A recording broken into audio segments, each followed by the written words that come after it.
Aha! Let me tell you, there's a major problem I have every time I'm about to sit down and make a video, and that's deciding what shirt to wear, okay? Because I make videos practically every single day, and I only have a limited amount of shirts in my closets. You guys have probably seen me cycle through my entire wardrobe multiple times on this channel, but I always wish that I had like a perfect t-shirt for every single topic, for every single video, okay? So today, I'm like, alright, we're starting the Execution series, we're gonna be talking about the FULLBRINGERS, and of course I'm going to start with Yukio Vorarlberna German. We're talking about Yukio today, alright? So I'm looking through my closet and like, man, I wish I had a perfect t-shirt for Yukio's. Oh wait! My Weeby PlayStation shirt! Yes! I bought it like 3-4 years ago and I've only worn it a handful of times. Yes! Perfect! And even more perfect than that, yesterday, June 11th, was actually two things. For one thing, it was my dad's birthday. My dad turned 62 yesterday. But also, it was the announcement for the PlayStation 5. So I was watching Roger Base's stream yesterday for the PS5, seeing all the games coming out. The things I'm most excited for probably with that, because I'm probably going to buy a PS5, is the Miles Morales Spider-Man game. That one had a lot of hype. They kind of led with that one, so that was really cool. There was also that other, with the Ratchet & Clank 3 game, the Rift Apart one. That looked neat. It's been a hot minute since I played a Ratchet & Clank game, though. But also the Stray looked good, and there was another game that was Kena. That was it, Kena. It was a game that it was like a new kind of thing. It resembled sort of Avatar: The Last Airbender vibes from it. At least that's what I got the impression from, so I'm probably going to pick that up. So yeah, those aspects of it were pretty cool, I guess. I do have a complaint, though. I sat through that entire damn presentation yesterday, and not a single time did they mention anything about the single greatest handheld video game console that has ever been graced on our mortal plane of existence, the Sony PSP. I've been waiting like over 10 years for a new damn PSP game, and I'm not getting anything. What about, this thing better connect to the PS5 or I'm immediately done. I'm just gonna throw that thing in the garbage if this thing can't connect to it, alright? Man. So, I love how I still have this. I remember getting this and I thought it was like the coolest thing ever. Like, this is the future of handheld gaming right here. They're just gonna keep making more and more of these. And with the PS Vita, I guess, okay, if the PS5 can connect to the Vita, okay. I mean, it would still be best to connect to the original generation PSP, but come on. The Vita, alright, fine. I'll not split hairs here. It'll be alright. So, I guess Kubo thought it was the coolest handheld video game console too, because Yukio's ability is literally a PSP. FULLBRINGER powers, introducing a whole new concept in the Bleach universe. Riruka has the power to take things and store them into other things. Giriko has the ability to set timers on things. Ginjo has a giant sword. Because it's Bleach, there has to be somebody that just has a giant sword. Tsukishima has a slightly smaller sword that can turn into a bookmark. But then Yukio, I got a PSP. And his is the coolest power, if we're being straight up. At least I think it's the coolest power. Jackie's ability was a little different, okay? I'll give it to you. Giriko's maybe had some potential, but Giriko kind of drew the short straw and had to fight against Kenpachi Zaraki. So, yeah, you see what happened with that. Riruka was neat, and I liked how they brought back Riruka and Yukio for the final arc of Bleach, as well as with Ginjo and Tsukishima. Giriko was there kind of in the last arc, but he didn't really do anything in the final part where Tsukishima helped Ichigo, like, recover his Bankai. Giriko didn't really pop up there. And Jackie survived, but she lost her FULLBRING, so she just kind of wandered off to just, find her own destiny, I guess, whatever. And then there was that, Shishi Gawara dude that was, like, Tsukishima's little, like, assistant. And what happened to that guy? We never even really found out what happened to that dude. But in a broad sense, let me just talk about the FULLBRINGERS really quick to, kind of start off this new series before we get into Yukio specifically. I think a lot of people, like, look at the FULLBRINGERS and they think of them as just, like, they're just a lame little diversion from, like, the major threats in Bleach. Like, right before the FULLBRINGERS, we had the whole thing with Aizen's Arrancar army and the Espada and this giant arc of the story where Aizen's trying to kill the Soul King and stuff, and we have this big epic war, and then Ichigo goes final Getsuga and everything to finish him off, and at the last arc of Bleach, like 200 chapters plus, we get the Stern Ritter, the Quincy's are back, there's Uryu working for him, there's Yuha Bach, this, like, character that wants to kill God, destroy all the dimensions, and mash them together into something new. Like, huge, like, extra dimensional threats kind of we're dealing with here. And then right in the middle of that, not a very long arc compared to like the Arrancar saga and the final arc. It's like maybe like 40, 50 chapters. Is a bunch of honestly kind of regular humans that their mothers have been attacked by hollows, so they have some like lingering hollow powers in them, kind of similar to Ichigo, and they just have really unique kind of abilities, so but they're not like, they're not like incredibly powerful. The only real reason why we're having a lot of problems is Ichigo did not have his Shinigami abilities at this point, and this whole arc was kind of the point of getting Ichigo's powers back, which I gotta say, like, I guess Kubo could have wrote it in like a really simple way of just like, oh yeah, we're gonna have a really quick like 5-6 chapter mini arc where Ichigo gets his powers back, and then that's it. Like 17 months go by and the Shinigami, they pull their powers together and they take the sword and they stab Ichigo and he gets his powers back. Okay, we can get into the final arc now. I kind of like that Kubo went back and kind of did like, let's do like an entire little arc where Ichigo doesn't have his powers. It's kind of a return to form. I think it was very necessary for Kubo to do that to kind of reset himself. Before he got into the final arc of this story, he kind of wanted to go back to his roots at like the substitute arc. Maybe he wanted to, he was dealing with the Shinigami for so much and the Espada. Maybe Kubo was like, man, I kind of just want to have an arc set in the world of the living again. I want to do that with Ichigo, like going to school and hanging out with his friends. And then another threat comes out of nowhere and he has to deal with that, but he doesn't have his powers this time. So he has to deal with that crushing realization that he used to be incredibly powerful. He used to be the one to protect all of his friends, but now he can't do that anymore. So he has a desire to get his powers back. So I think it was very important for him to do that. Also, I would be remiss to mention the comparisons between the Fullbringer arc, the Lost Agent arc, and the Chapter Black saga from Yu Yu Hakusho, in which you have Yusuke and Kuwabara and everybody back in their hometown, and a bunch of really powerful human psychics begin to emerge, one of which being called the Game Master Amanuma, and he has the ability to take games like a Super Nintendo or like a Super Famicom, because this was in the 90s, obviously, Yu Yu Hakusho, and make it a reality. And then we have Yukio, who's like the modern equivalent of that. Instead of using a Famicom, he uses a PSP, and he can send people into his little pocket dimensions in his little game universe and stuff. So the comparisons are definitely there. But I love Yu Yu Hakusho and I love Bleach, so it doesn't really detract much for me that is like, maybe Kubo took some cues from Togashi in that sense. That's fine. If you want to incorporate, there's already kind of a lot of Yu Yu Hakusho incorporated into Bleach just by the premise of the story itself. Ichigo being, I could see spirits and I fight as a Soul Reaper. I'm like, all right, I'm Yusuke Urameshi. I fight as a spirit detective. I'm like, okay, there's already a lot of crossover Venn diagramness with this. But yeah, I like Yukio and I like the Fullbringers. Kind of wish they would have gotten to use a little bit more during the final arc. But hey, we got Yukio, we got Riruka back. Tsukishima and Ginjo just kind of pop in one chapter, and they're like, "Hey, Ichigo, here's your powers back. All right, bye." That's pretty much it. But we'll get to the more, we'll get to Ginjo and Tsukishima when we get to them, and Riruka and Jackie and all the other members, and Giriko, I guess. Okay, but today we're talking about Yukio. Okay, so Yukio is German. That's just pretty much all it is there, because we find out this is his full name. If you're German, you can pronounce this. I cannot. But at any rate, his family has a lot of money. His parents, I guess, got a lot of money doing whatever they were doing. German business! However, they didn't really pay a lot of attention to Yukio. And so Yukio felt very distant from them, felt kind of like they didn't really care about them. They were more focused on just making money, and he was more of just an afterthought. When Yukio awakened his, I guess technically they would be his hollow powers, but I gotta get used to not saying that. I gotta get used to saying Fullbring. When Yukio awoke his Fullbring powers, which are called Invaders Must Die, which is a song by Prodigy, because Kubo is a huge, music fan. I've listened to the song. It's very, very techno. If you're a fan of techno, kind of hip-hop sort of beats, that song is for you. There's a good minute and a half where it's just boom, boom, boom, boom, boom, boom, boom, really techno sound, and then eventually it's just the one lyric the whole way, and it's just invaders must die, do do do do do do do, invaders must die, do do do do do do do, you know, it's I've listened to it a few times in the car. It gets you kind of pumped up. It's an interesting kind of beat to it. Kubo definitely is a fan of it.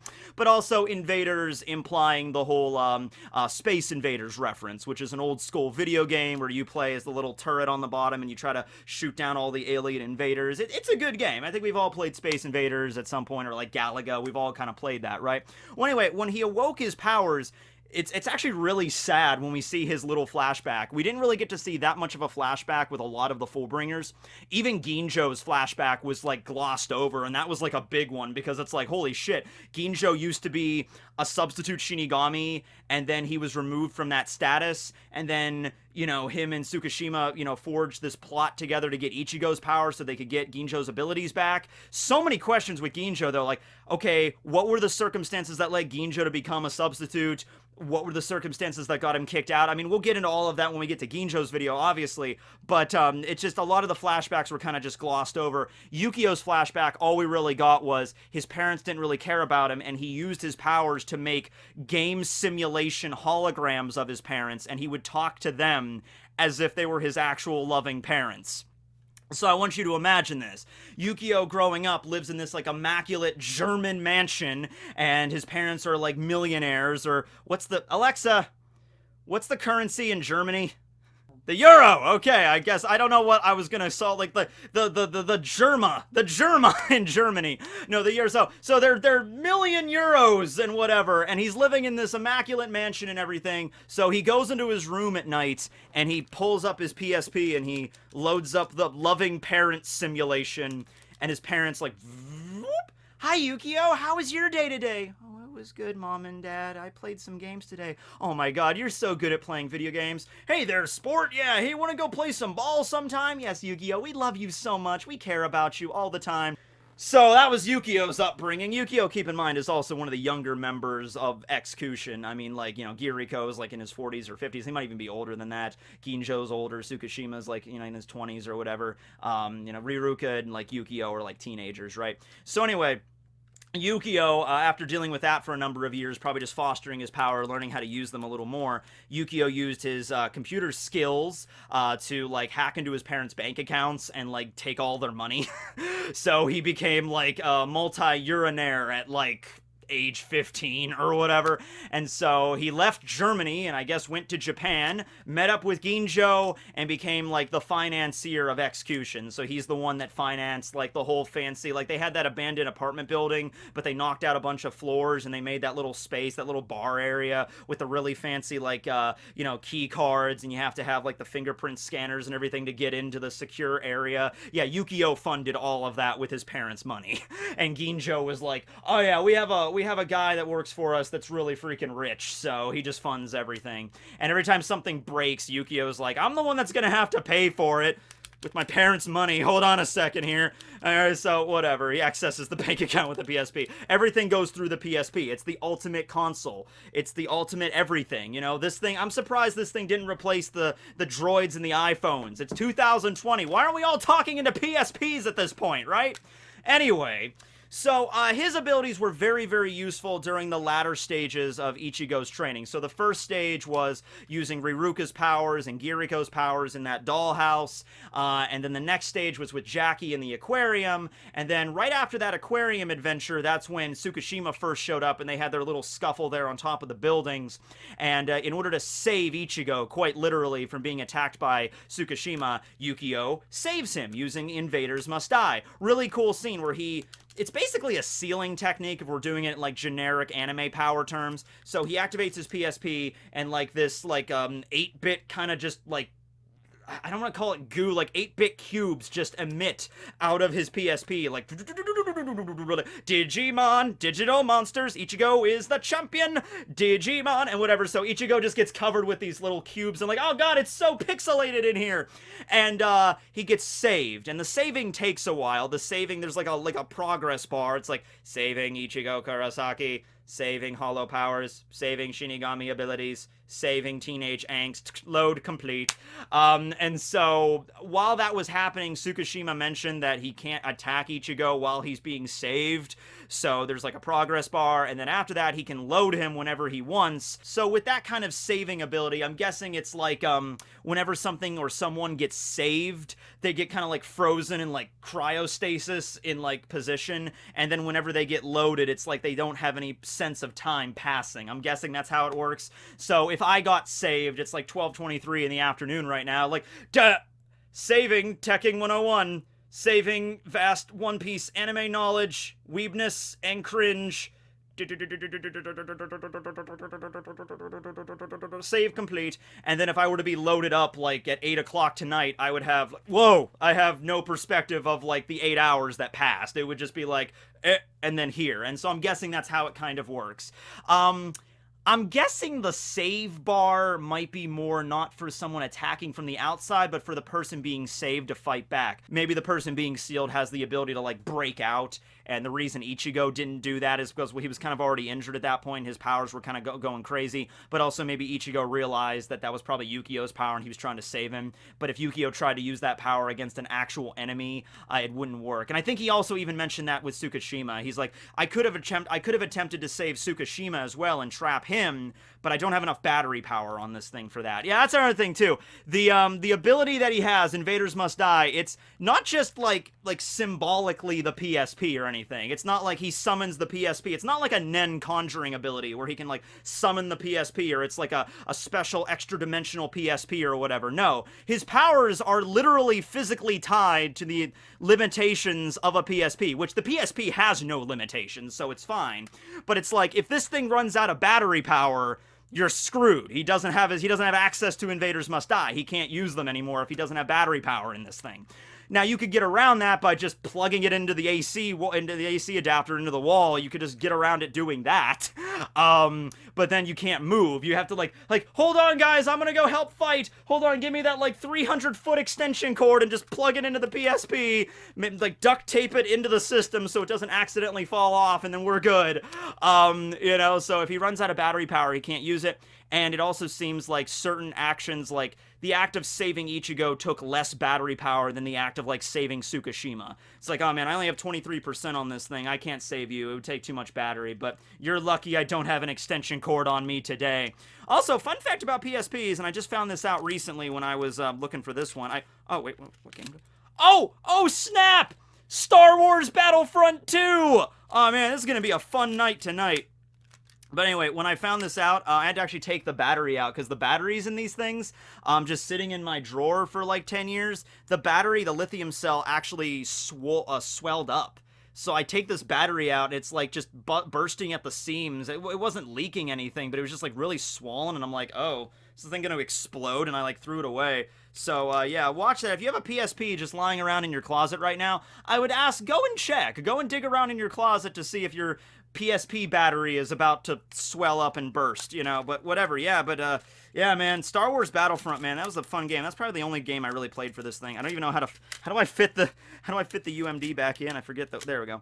I had the Simpsons game for this, and I also had oh man, there was another game I had for this. It was Medieval Resurrection. Yeah, the Resurrection PSP remake. Yeah, I had that for that. But anyway, so battery power is a thing, but the trade-off for that is, as long as he does have battery power or AC power, he can literally create little pocket dimensions whenever he wants. And I'm a guy that loves pocket dimension abilities. I just absolutely love them. So Yukio's ability would definitely be high up on the scale for stuff that I would want. Like Nove's fourth dimensional mansion from Hunter x Hunter is also a really good one, okay? Now, Yukio's ability is a little different because it doesn't seem like he's actually able to go into his digital world. Maybe he can, maybe he can't. After he gets the power boost from Ichigo, we'll talk about that in a second, maybe. Well, it's different with that because that's like an extra set of powers. But just with this, it seems like he can create little chat rooms, or he can create little extra dimensional spaces in the game world, sort of like The Sims or like Super Mario Maker, I guess. And he can make little rooms for people, and he can send them into the game, and then he can kind of talk to them through the screen. So Ichigo and Ginjo are training, and then, anytime Yukio could just appear in a giant screen and just be like, hey, you guys having fun?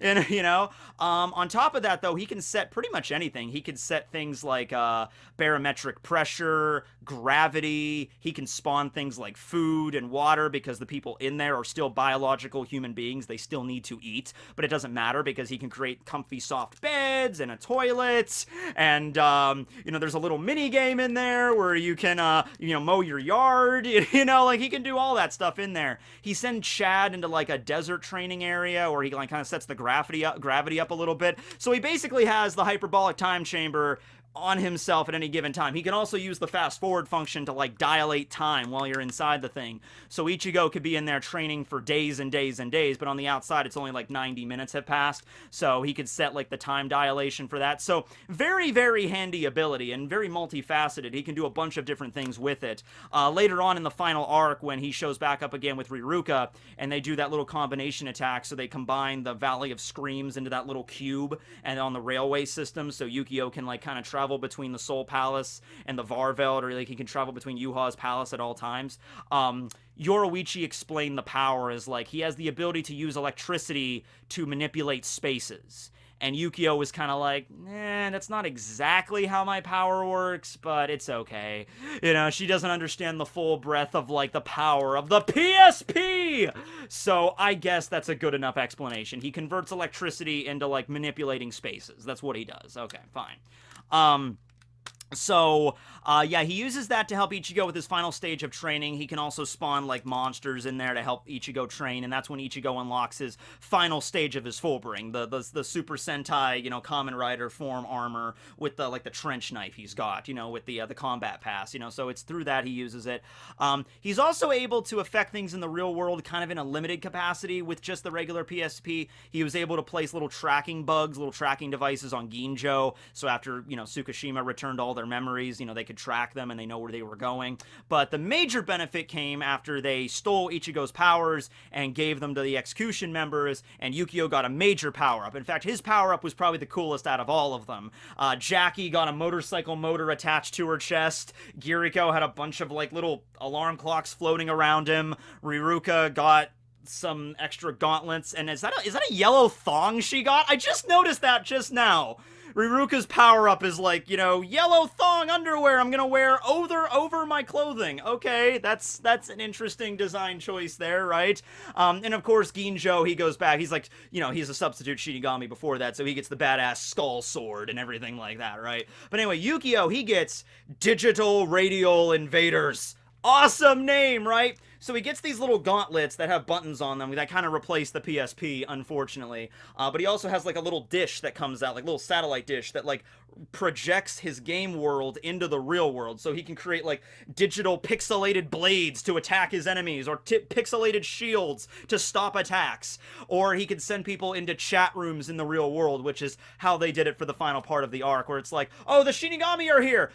Okay, well that would be kind of a mess for everybody to fight everybody at once in a giant battle royale. This is a shonen manga after all, so I'm just gonna open up little chat rooms for everybody and like, okay, Kenpachi, you fight Giriko. Oh, that fight didn't last very long. Jackie, you fight Renji. Rukia, you fight Riruka. Ichigo, you fight Ginjo. Uryu's in there too, fine, and then I'll fight the Ice Kid, and so we see this scene where he does kind of go into his little game world, his little chat room, where Yukio has like his command center there, where he's sitting in front of, I think it was actually a control panel that was like a giant PSP that he was like typing on like a computer. That needs to be a thing. How come all computers at this point are not shaped like PSPs? You will all bow down to the greatness of the PlayStation Portable.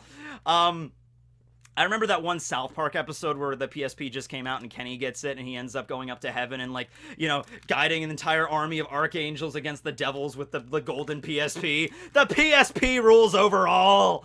Alright, so anyway, he's there in his little command center, and eventually Toshiro busts in. And Toshiro, let's be straight up, Toshiro can, like, end him at any moment, but they're not trying to kill them because they are still humans. Now, Kenpachi doesn't really care. Kenpachi don't give a shit. But, Toshiro breaks in and he's like, alright, I'm not gonna just straight up, because I could easily just go Bankai and just freeze this entire thing. Like, your powers are based on a game console. And Toshiro didn't really understand the full weight of that because he's a Shinigami. So he's just like, oh, okay, you can use powers to summon anything you want. And he's like, that's, I guess, close enough. Whatever. Press X! Press X! You know, but then Toshiro just uses the ice powers. He, like, freezes the missiles. There was one scene where Yukio tries to create a bunch of monsters to indiscriminately attack the enemy. However, the AI on those things was not very bright because Yukio did not really specify. So just crush everything that's in your way. And then he summons a bunch of these monsters, but then Toshiro's like, crush whatever's in their way. Okay. So Toshiro just, you know, Shumpo grabs freaking Yukio, holds him up, and then the monsters are about to attack Yukio, because he, like, gave him a very, very simple command. And so Yukio's like, cancel, circle! And so that cancels everything. Yukio's gauntlets get frozen, and Toshiro just kind of he seals him up in a block of ice and just drags him out. And that's pretty much it. At the end of the arc, they just kind of let them go. You know, it's just like, you know, Toshiro's like, well, I mean, you're not dead yet, so there's really no place for you in the Soul Society, so I guess we're not going to really get on your case about that. Yeah, after the ice melts, provided you don't have hypothermia, yeah, you can just go. So the fight's over, Ginjo gets killed, Tsukishima dies after Byakuya blasts another. Yeah, also, Byakuya don't care either. You know, it's like, Kenpachi's just like, shing, and Byakuya's like, boom. You know, Toshiro is actually kind of nice. He's just like, alright, so, Kenpachi and Byakuya killed 2 of your members. Yeah, you could just go. And so Jackie, she actually loses her powers throughout the course of the fight with Renji. Her powers kind of explode, and so she loses them. And so Yukio is just kind of walking back home at the end of the battle. I'm just like, man, okay, that was crazy. You know, Tsukishima's dead, Ginjo's dead, the hideout is destroyed. I still have my powers. That's cool, I guess. Jackie shows up with him, and he's like, oh, you're alive too. And he's like, yeah, I guess I am. Oh, you lost your full bring. Yeah, too bad. And he's like, well, all right. See you later, Jackie. I think there was a moment where, like, Yukio's like, oh, you can come work for me at my company or whatever. And Jackie's like, I guess. So we don't see Jackie for the rest of the story, so whatever happened to her is kind of up for debate. But Yukio, I guess, just went back to his regular life. I mean, the guy's rich, so, I mean, like, it's not like he was living in poverty for a while, like under a bridge or something. He had to live in his little video game world. He could pretty much, you know, do whatever he wanted at that point. But during the final arc, yeah, he gets recruited by Uruhara as well as Riruka as well. They get recruited to work together to kind of make that little rail system so they can travel quickly through the Garganta, through the Varvelt, you know, so they can immediately access the Soul King's palace. And Yukio appears one more time at the very, very end of the story in the last 5 chapters when he just kind of pops in to, like, drop off Ginjo and Tsukishima. They fix up Ichigo's Bankai. There's Yukio right there. Hi, Yukio! And then that's it. That's the last time we see him. You know, one more shining moment for Yukio, and then he pieces out. And I also love when he meets up with Ichigo during the final arc. He's like, yeah, this is how my power works. You guys can go up to the Soul Palace and, you know, defeat again the giant Quincy god or whatever. I'm staying down here. I am not leaving this box under any circumstances. And Ganju, of all people, Ganju kind of gets into an argument with Yukio, because Ganju's like, how dare you say that? You came all this way and you're not going to even fight with us? And Yukio, I mean, I have to admit Yukio's perspective here. Yukio's like, dude, I am like 15 years old. I have the ability, all my powers come from a freaking PSP, and you are literally fighting against a guy that killed God. This dude is literally attempting to break down the dimensional boundaries of everything in all reality, and you want me to help? Screw that! I'm staying in my little safe box, okay? Because worst case scenario, you guys lose, and all of reality gets broken apart into different pieces. Maybe, and I underline maybe, like I said, best case scenario, I can live in my PSP dimension in this little space in the Valley of Screams in the Garganta for the rest of my life. At least that way I'll be safe. I'm not taking one step out of this damn box. And so that's the last time we see Yukio really have a meaningful conversation with anybody. But it was kind of nice. It was like, Yukio's like, dude, listen, I'm here to, like, basically, I'm the bus. I'm gonna, like, transport you from one space to another, but I'm not dealing with the god Quincy. I'm not dealing with that crap, alright? You guys go deal with that shit today. Thank you very much. You know? So, at any rate, it was kind of nice to see them one more time. Yukio I kind of liked as well. So maybe we can get Yukio light novel! Maybe? Probably not. Yukio, I think, does appear in Brave Souls. I saw some screenshots with him in Brave Souls, I guess. That's cool. But yeah, so this is the execution series. Who are we talking about next time? Barry, let's roll the wheel of execution members. I did not make a wheel of execution members. Oh, you know what we can do, though? Hold on a second. When in doubt, we roll a dice. That's right. Give me 2 seconds here. I gotta draw up a dice table. Okay, so I think these are all the members, minus Yukio, of course. So 1 is Ginjo, 2 is Tsukishima, 3 is Jackie, 4 is Giriko, 5 is Riruka, 6 is Shishigawara. Chad's in there too, but I might do just a separate thing about Chad. It's been a while since I did a video about Chad, but Chad's separate. Let's just keep it regular, because I had to have, obviously, for the D6. Alright. D6. Okay, you ready? I'm ready. You ready, Barry? Here we go. 4! Giriko video! Ah. Okay, Giriko's next. Whatever, get him out of the way. Alright, like 4-minute video. Okay, he can control timers. Kenpachi slices him down. Alright, moving on. Alright, Giriko's video's next. See you back here next week, everybody. Tekking, signing out.